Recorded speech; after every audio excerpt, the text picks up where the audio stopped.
ज़िंदगी बदलने में सिर्फ एक पल का समय लगता है। कभी कभी सब्जी लेते वक्त और कभी कभी ऑफिस जाते वक्त हमारी ज़िंदगी और हमारी सोच पूरी तरह से बदल जाती है। मुझे औरों का तो नहीं पता, लेकिन मैंने अपनी ज़िंदगी को यूं ही बदलते हुए देखा है।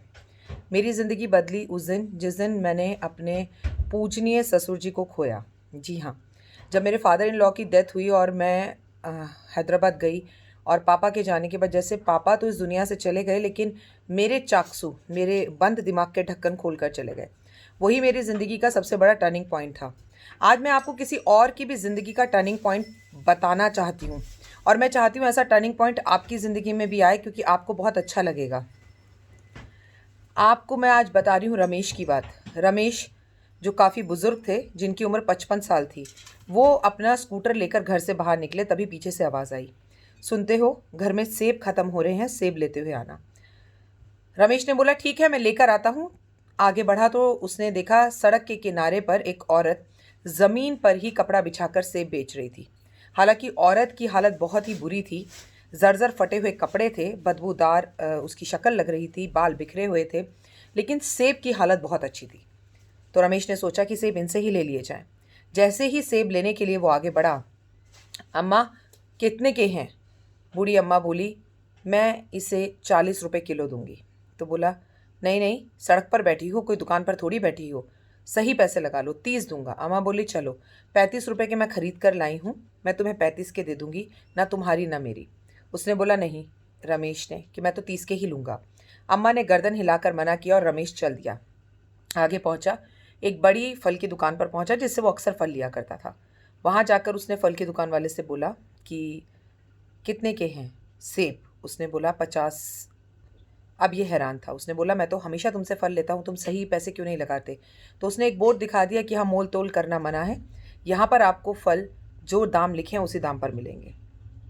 स्कूटर चलाता हुआ वो अपने घर की तरफ वापस लौट रहा था, तो उसे फिर से वो अम्मा दिखी। अम्मा बोली, क्या करूं, दे दूं सेब, लेकिन 35 रुपये से कम नहीं दूंगी।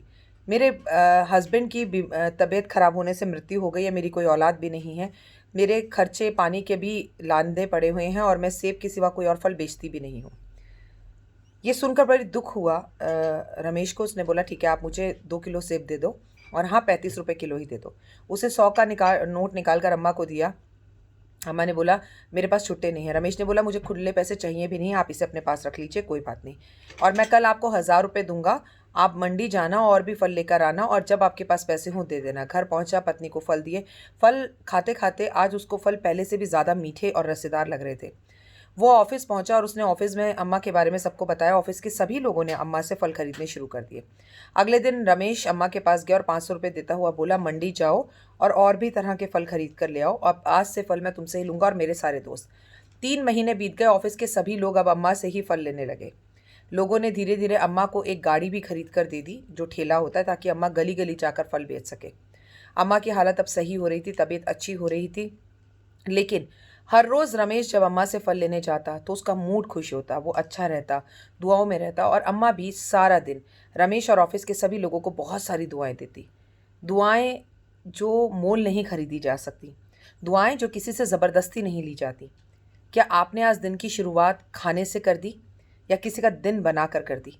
मदद कर देखिए, मदद से बड़ी खुशी मिलती है, और मुफ्त में बहुत सारी दुआएं मिलती हैं। दुआएं वो जो ऊपर खुदा के पास, भगवान के पास, ईश्वर के पास जाती है। चाहे कोई आपको बद्दुआ दे, चाहे दुआ दे, भगवान के पास तक ज़रूर जाती है, और उसके रिजल्ट्स आपको जल्द मिलते हैं।